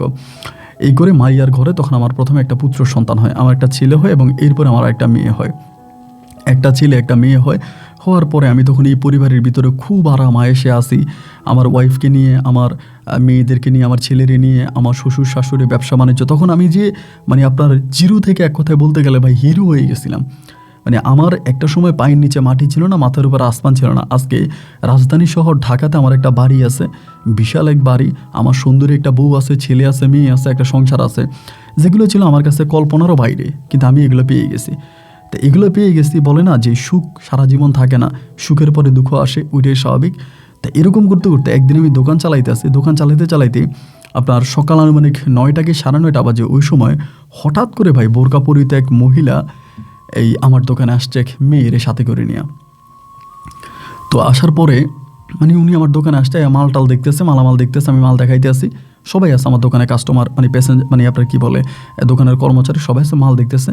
মাল দেখতে দেখতে মানে এইভাবে কথাবার্তা বলতে বলতে মাল দিতে মহিলা ঘপাত করে আমার হাতটা ধরে ফেলে। হাতটা ধরে ফেলার পরে আমি বললাম, এই আপনি আমার হাত ধরলেন কেন? আপনি কেন আমার হাত ধরলেন? এবং এইভাবেই তখন পিছন থেকে হঠাৎ করে আরও 8-10টা লোক মানে দোকানের মধ্যে ঢুকে গেল। দোকানের মধ্যে ঢুকে আমার তখন এখানে আটকাই ফেললো। তো দোকান কমিটির যে লোকজন আছে, মানে দোকানের যে লোকজন আছে, দোকান কমিটির লোকজন, এদেরকে তখন সবাইকে ডাকলো। সবাই তখন দৌড়ে আসছে যে এই ঘটনা, আপনার এই মোবারক ভাইরে ধরছে। একবার এখানে ধরছে, পরে দোকান কমিটির লোকজনও সবাই আসলো। আসার আমি তো এই মহিলারে চিনি না, এই বাচ্চাকে সেটাও আমি জানি না। তখনই ভাই এই দোকানের সামনে একটা মাঠ আছে, মাঠের মধ্যে আমার নিয়ে বসাইলো। এখন দেখলাম যে এই এলাকার যে কমিশনার আছে, কমিশনারও বিষয়টা জানে, কিন্তু আমি তো এই বিষয়ে জানতাম না। ওইখানে এনে আমার বসাইলো। বসানোর পরে এই মহিলা তখন তার মুখোশ খুললো। মুখোশ খোলার পর আমি দেখলাম যে এটা স্বপ্না, আমার শাশুড়ির স্বপ্না। তো প্রথমে আমি সন্দেহ করছিলাম যে উনিই হবে, কারণ শরীরের গঠন টঠন এমনই মনে হয়েছিল। পরে আমাদের এলাকার যেই আছে, আপনার যেই কমিশনার আছে, উনি আমারে বলতেছে যে মোবারক সাহেব এনারে চিনেন? তা আমি তখন চুপ মেরে আসি, আমি অনেক চুপ করে আসি। পরে বলেন না ওনাকে চিনেন কিনা? তাই আমি বললাম চিনি। বলে উনি কী হয়? আমি বললাম আমার শাশুড়ি হয়। তো বলে আপনার শাশুড়ি? আমি বললাম জি। বলো না যে মেয়েটা আছে ওইটার বাবাকে? আমি বললাম এই মেয়ের বাবাকে আমি তা কী করে বলবো, অবশ্যই আমার শ্বশুর। বলে উনি তো দাবি করে যে এই মেয়ের বাবা আপনি, এবং উনি আপনার শাশুড়ি না, উনি আপনার ওয়াইফ। আমি বললাম যে এটা আপনারা কি বলেন, এটা তো কোনো কথা হইতে পারে না। তো আমার পিছনে তখন লোক পড়ে গেছে, ওই মার্কেটের লোকেরা আমার পিছনে আমার শত্রু হয়ে গেছে আর কি, যেটা আমি পরে বুঝলাম। মানে সবাই ওই মহিলার পক্ষে, মানে আপনার স্বপ্নার পক্ষে, মানে মার্কেটে যত লোক আছে সবাই স্বপ্নার পক্ষে চলে গেছে। পরে আমি বললাম যে উনি বলে, তখন আমার কমিশনার বলতেছে ঠিক আছে, যদি এই মেয়ে আপনার না হয় তাহলে তো ধরেন আর কোনো সমস্যা নেই, আর যদি এই মেয়ে আপনার হয় আপনাকে হসপিটালে নিব, এই মেয়েরও হসপিটালে নিব, আমরা পরীক্ষা করব। পরীক্ষা করার পরে যদি ধরা পড়ে যে ওনার সঙ্গে যে মেয়েটা আছে এই মেয়েটা আপনার, তখন কি হবে? তখন তো ভাই আমি আটকাই গেছি। আমি তো তখন পুরা, মানে আমার ঘাট তো পুরা তখন আটকাই গেছে। আমি তখন তো চুপ হয়ে গেছি, আল্লাহ এটা তো কি, যদি ঠিকই আপনার হসপিটালে নেয় পরীক্ষা করে তাহলে তো আমি ধরা পড়ে যাবো, কারণ মেয়ে তো আমার, এটা তো আর অবিশ্বাস, মানে অস্বীকার করার কিছুই নেই। পরে আমি বললাম, ওরা যখন আমার বলতেছে যে তাইলে চলেন মেডিকেলে চলেন, আমরা এখনই ডিএনএ টেস্ট করাই, ডিএনএ করলেই তো ধরা খাবে যে এটা আপনার বাচ্চা কিনা।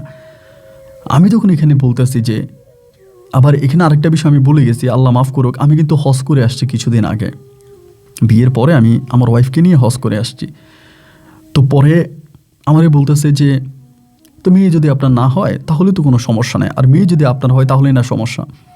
পরে আমি এখানে দাঁড়ায় বলতেছি যে আপনার মেয়ে আমার ঠিক আছে, তবে বউ আমার না। মেয়ে আমার কিন্তু বউ আমার না, এটা বলতেই তো মানে মজলিসে যারা ছিল সবাই তখন হাসাহাসি শুরু করছে যে এই কি বলে, মেয়ে ওনার বউ ওনার না। তাই আমারে বলে মেয়ে যদি আপনার হয় বউ আপনার না, এটা কেমন কথা? আমি তখন বললাম, আমি তখন চুপ হয়ে আছি। প্রথমে বললেন আপনার শাশুড়ি, এরপরে বলেন মেয়ে আপনার, বউ আপনার না, মানে কি? আপনি হজ করে আসছেন, দাড়ি রাখছেন, টুপি আছে, পাঞ্জাবি পরেন, দেখলে মনে হয় দরবেশের মতো এক লোক। আপনার চরিত্রে এত সমস্যা কেন? আপনার চরিত্রে এত সমস্যা কেন? এ কথা বলে কমিশনার বলতেছে দেখেন, পোলাপাইন খুব রেগে আছে, পোলাপাইন কাজী আনছে, এই মহিলার এখন বিয়ে করেন। যদি বাঁচতে চান, যদি ভালো চান, এই মহল্লায় থাকতে চান, তাহলে এই মহিলারে বিয়ে করেন। আর যদি বিয়ে না করেন এই মহল্লায়ও থাকতে পারবেন না, ব্যবসা বাণিজ্য কিছু এখানে করতে পারবেন না, জুতার মালা পরে আপনার এই মহল্লা থেকে বিদায় করা হবে। আমি তখন চিন্তা করলাম যে মূলত এখানে আমার একটা ব্যবসা প্রতিষ্ঠান আছে, আমার একটা বাড়ি আছে। তো যেহেতু মহল্লার সব মানুষগুলো একসাথ হয়ে গেছে, সবাই একসাথ হয়ে গেছে, তাহলে তো ধরেন আমি তো আটকায় যাব, আমার তো ভাই আর কিছু করার নাই, এখন এই মহিলারে বিয়ে করা সারা। আমি তখন রাজি হয়ে গেলাম যে আমার বাড়ি বাঁচাইতে হইব, ব্যবসা বাঁচাইতে হইব, বাড়ি ব্যবসা এগুলো চিন্তা করে আমি তখন রাজি হয়ে গেলাম। এবং আমার যেই দ্বিতীয় ওয়াইফ মারিয়ারে বললাম, মারিয়া তুমি রাজি হও, আমি পরে ব্যবস্থা করব। তো মারিয়া তো আসলে ও গরিবের মেয়ে, মধ্যবিত্ত ফ্যামিলির মেয়ে, ওর আমি যেমনি বুঝাইছি আমি রাজি হয়ে গেছে। আচ্ছা ঠিক আছে, আপনি যেটা ভালো মনে করেন, যেভাবে করলে ভালো হয় আপনি সেভাবেই করেন, যাতে আপনার উপরে কোনো চাপ না আসে। আমার বউ মারিয়া আমাকে অসম্ভব ভালোবাসতো, ও বলে আপনার উপরে চাপ না আসুক, আপনি এমন কিছুই করেন। এরপরে আমি এই স্বপ্নারে তখন এইখানে মজলিসে সবাই কাজে আনলো, আইনা আমার স্বপ্নার সঙ্গে বিয়ে করাই দিলাম, এর ঘরে নিয়ে গেলাম। ঘরে যাওয়ার পরে বললাম, স্বপ্না তুমি আমার সাথে এই কাজটা কেমনে করলেন? আপনি আমার মায়ের বয়সী, এত বড় একটা মহিলা, আপনার তো বয়স হয়ে গেছে, আপনি আমার এই কাজটা কীভাবে করলেন? উনি বলে তুমি আমার জীবন নষ্ট করে দিয়া চলে আসলা, আমি কি কিছু করবো না? আমি বলে কেমনি আপনার জীবন নষ্ট করলাম? উনি আমার বলে জীবন নষ্ট করে নাই তো কী করছো? আমার পেটে বাচ্চাটা দিয়ে তুমি চলে আসলা, এরপরে এই বাচ্চা যখন বড় হইল, আমার পেটে বড় হইলো, তখন আমার স্বামী আমার অবৈধ সন্তান এটা দাবি কইরা এরপরে গ্রামে 10 জন দিয়ে আমার মুখে চুমকালি মাইখা আমার মাথার চুলগুলা নেড়া কইরা আমার জুতার মালা দিয়ে বাড়ি থেকে বিদায় করছে। তুমি তো চলে গেছো, আমার এই বাড়ি থেকে বিদায় করছে। আমি মানুষের বাড়িতে লাথি উস্টা খেয়ে মেয়েটারে দুনিয়াতে আনছি, এবং আনার পর আমি কত কষ্ট করে মেয়েটারে বড় করছি। আমি বললাম যাই হোক, তো আমি এখানে আসছি, এটা ঠিকানা কেমনে পাইলা? ও বলো অনেক কষ্টে। বহু খোঁজাখুঁজি করার পরে আমাদের এলাকার এক মহিলা আমার খবর দিছে, সে নাকি তোমার এখানে দেখে গেছে। আমি ওই মহিলার মাধ্যমে খবর পাইছি তুমি এখানে আসো। তখন আমি গোপনে গোপনে এই এলাকার কমিশনার, চেয়ারম্যান, মেম্বার যারা আছে সবার সঙ্গে গোপনে গোপনে আলাপ করি এবং সবাই আমাকে সাহায্য করে এবং সবাই আমাকে সাহায্য করে তোমাকে আমারে ধরাইয়া দেয়। তা আমি তো বুঝছি যে সবাই যেহেতু সাহায্য করছে, সবাই সাহায্য করে আমার ধরাই দিছে। মারিয়ারে বললাম, মারিয়া অপেক্ষা করো, এই মহিলার কিন্তু আমি রাখবো না, এই মহিলার আমি ছেড়ে দিব, এই মহিলার আমি রাখবো না, এই মহিলার আমি ছেড়ে দিব, তুমি অপেক্ষা করো, একটু ধৈর্য ধারণ করো, আমি এই মহিলার সঙ্গে সংসার করব না, এই মহিলাকে আমি ছেড়ে দিব। এগুলো মারিয়ারে বলতেছি। তো মারিয়া বলে, আচ্ছা ঠিক আছে, সমস্যা নাই, আপনি যেমনি ভালো মনে করেন এমনিই করেন। এইভাবে আমি তখন ভাই স্বপ্নার সঙ্গে সংসার করতেছি। তো এখন মারিয়া আমার বারবার বলে, আপনি ওনারা ছাড়েন না কেন, আপনি এই কী বলে স্বপ্নারে ছাড়িয়ে দেন, স্বপ্নাকে ছেড়ে দেন। আমি ঠিক আছে আমি ছাড়বো, তুমি অপেক্ষা করো, মানে মারিয়ার এগুলো বুঝাইতে আসি। এইরকম করে ভাই আপনার 1 দিন 2 দিন 3 দিন 4 দিনগুলো কাটতেছে। আমার শারীরিক অবস্থার কেমন জানি একটা কঠিন মানে অপরিবর্তিত হয়ে যাইতেছে। মানে আমার হঠাৎ করে হলো কি যে আমার মানে চেনা কাজটা আমার অচেনা হয়ে গেছে। আমি মানে মাঝে মাঝে সব কিছু ভুলে যাই। ধরেন আপনি এই মুহূর্তে টাকা দিছি তো একটু পরে আমার মনে থাকে না। এখন আমি মনে করতাম যে যেহেতু আমার ঘরে 2টা বউ, সন্তানাদি বা সমাজে আমার মান সম্মান নষ্ট, যে সমাজে ধরেন ভালো একটা মাহফিল হইলে আমাকে প্রধান অতিথির দাওয়াত দিত, মানে মেহমান আমাকে বানাইতো। এবং দেখা যায় যে আপনার মানে আমি যে মসজিদে আছে আমাদের এলাকার, ওই মসজিদের সেক্রেটারিও আমি ছিলাম। তো মানে যে মজলিস ওটার সেক্রেটারি আমি, সামাজিক বড় বড় ধর্মীয় কাজগুলোতে আমি প্রথম কাতারের মানে প্রথম সারির লোক ছিলাম। তো এখন আমার সম্বন্ধে এত বদনাম। আমি একবার বললাম শাশুড়ি, এরপরে বললাম যে বাচ্চা আমার, বউ আমার না। তো এই সব কিছু মিলে এলাকাতে আমার এমন একটা মানে অবস্থান তৈরি হয়েছে যে এলাকার কোনো লোক আর আমার দেখতে পারে না। এলাকার প্রত্যেক লোকের কাছে আমি তখন বিষ হয়ে গেছি এবং সবাই তখন আমাকে খারাপভাবে দেখে। ভাবলাম হয়তো পারিবারিক টেনশন, বাইরের টেনশন, দোকানের টেনশন, এই সব কিছু মিলিয়ে মনে হয় এরকম হচ্ছে। তখনও আসলে ভিতরটা বুঝতে পারিনি। এরকম করে প্রায় 8-9 মাসের মাথায় আমার আর কোনো মেমোরিজ মানে কিছু মনে নেই। 8-9 মাস পরে কী হয়েছে আমি কিছুই জানি না। তা আমার এই ঘটনাটা আপনার 2007 কি মানে 8-এর দিকে, মানে 8 সালের ঘটনা আর কি। এক কথায় বলতে গেলে 8 বা 9 হবে, এর বেশি না। 8-9 সালে আমি তখন মানসিকভাবে সম্পূর্ণ আপনার আর আমার কিছুই থাকে না, আমি মানসিকভাবে সম্পূর্ণ পাগল হয়ে যাই। তো তারপরে 2019 সালে, এখন থেকে প্রায় 6 বছর আগে 2019 সালে, তখন আমার মানে ওই 2008-এ আমি মানসিক ভারসাম্য হারিয়ে ফেলে পাগল হয়ে যাই এবং 2019 সালে এসে আমি তখন মানে একটু ঠিক হই। প্রায় 10-11 বছর আমার কোনো স্মৃতি মনে নাই। এই 10-11 বছরে আমি কোথায় ছিলাম, কি করছি বা কী হয়েছে কিছু আমি মনে নাই। এই 10-11 বছর পরে আমার যা হইল, আমি দেখতে পাই যে আমি আমার বউ স্বপ্নার সঙ্গে এবং আমার মেয়েটার সঙ্গে আমি একটা ঢাকার একটা বস্তিতে আছি। যখন আমার মোটামুটি আমার সেন্স ফিরে আসছে, তা আমি স্বপ্নারে আমার ঠিকই আসার পর স্বপ্নারে বলি, আমি এখানে কেন, আমার দোকান কই, আমার বাড়ি কই, আমার ব্যবসা বাণিজ্য কই? বলে সব তোমার ছোটো বউ মারিয়া নিয়ে গেছে। কেমনি মারিয়া নিল? বলে তুমি নাকি সব দলিল করে দিছো, মারিয়ার কাছে সব দলিল আছে, ওই দোকানপাট সব কিছু নিয়ে গেছে। তখন আমি মানে অসুস্থ, আমি উঠতে পারি না। তখন আমার মেয়েটা মানে স্বপ্নার মেয়ে সানজিদা, আমার মেয়েটা তখন একটা গার্মেন্টসে চাকরি করে এবং গার্মেন্টসে চাকরি করে আমার পরিবারটা চালায়। আমি তখন এই মারিয়ার খোঁজে বাইর হইলাম। মারিয়ার খোঁজে বাইরে জানতে পারি মারিয়া ওই এলাকারই প্রভাবশালী এক নেতাকে বিয়ে করে ফেলে। প্রভাবশালী এক নেতা, আমি যে মহল্লায় বাড়ি আছে ওই মহল্লার এক প্রভাবশালী নেতাকে বিয়ে করে এবং ওই লোককে বিয়ে করে মারিয়া আমার যত সয় সম্পত্তি, আমার যত যা কিছু আছে সব কিছু সে তার দখলে নিয়ে যায়। মানে সব কিছু তার দখলে, আমি কোনো কিছুতেই না। আমি স্বপ্নারে জিজ্ঞেস করলাম এটা কিভাবে হলো, এই সমস্ত কিছু হলো কিভাবে? স্বপ্ন আমাকে বললো, হঠাৎ করে তুমি আস্তে আস্তে করে তুমি পাগল হয়ে গেছো এবং পাগল হয়ে গিয়ে তুমি আমার কোনো কথা শুনতা না, আমার কোনো কথা মানতা না, আমার খালি আমারে মারতা এবং মাইরা আমার ঘর থেকে বের করে দিতা, তুমি খালি মারিয়ার সঙ্গে চলতা। এরকম করতে করতে তুমি একদিন পুরোপুরি পাগল হয়ে গেলা। হয়ে যাওয়ার পরে তখন তোমার বউ মারিয়া তোমার ঘর থেকে বের করে দিল। তো তোমাকে ঘর থেকে বের করে দিচ্ছে, আমিও তখন তোমার সঙ্গে সঙ্গে ঘর থেকে বেরিয়ে গেছি। বেরিয়ে যাওয়ার পরে আমি তোমাকে নিয়ে চিকিৎসা শুরু করলাম, বিভিন্ন কবিরাজের কাছে, ডাক্তারের কাছে, বিভিন্ন জায়গায় তোমাকে আমি নিলাম। কোনো কবিরাজ বলে তোমার বউ মারিয়া নাকি তোমার কালো জাদু করছে, তোমার ব্ল্যাক ম্যাজিক করছে, তোমার নখ দিয়া, মাথার চুল দিয়া। তা আমার যতটুকু সাধ্য সামর্থ্য আছে আমি তোমার ডাক্তার দেখাইতে আসি, কোনোভাবেই তোমারে পারি না ঠিক করতে। আমার যত কিছু ছিল আমি সব বিক্রি করছি, আমার মানে কিছুই নাই আমার, আমি সব কিছু শেষ করছি, তোমারে ভালো করার জন্য পারি নাই। পরে আমি এই মেয়েটারে নিয়ে মানুষের বাসায় কাজ করছি, তোমারেও খাওয়াইছি, মানুষের বাসায় আটি ভাত, আটি তরকারি, এই সমস্ত কিছু নিয়ে আসছি, আইনা আমি তোমারে দিছি, তুমি খাইছো। তো এমন করে তুমি ঘরের ভিতরে তোমার শিকল দিয়েও বাইদা রাখতাম, তুমি পাগল হয়ে থাকতা, জামা কাপড় কিছু পরতা না। তো এই করতে করতে মেয়েটা একটা সময় বড় হলো, হওয়ার পরে মেয়েটা সংসারের হাল ধরলো, মেয়েটা কামাই রুজি শুরু করলো। আমি এই তো তোমার পাশে পড়ে আছি, এখন তোমার এই নিয়ে আসি। তা আমি বললাম আমার সম্পত্তিকে আমি ফিরে পাবো না। ও বলে এইসব আর পাওয়ার কোনো আশা নাই। তা আমি অনেক নেতা কর্মী অনেকের কাছে গেলাম, শেষ পর্যন্ত একজন লোক আমাকে সেই এলাকার, উনি আমাকে সাহায্য করছে।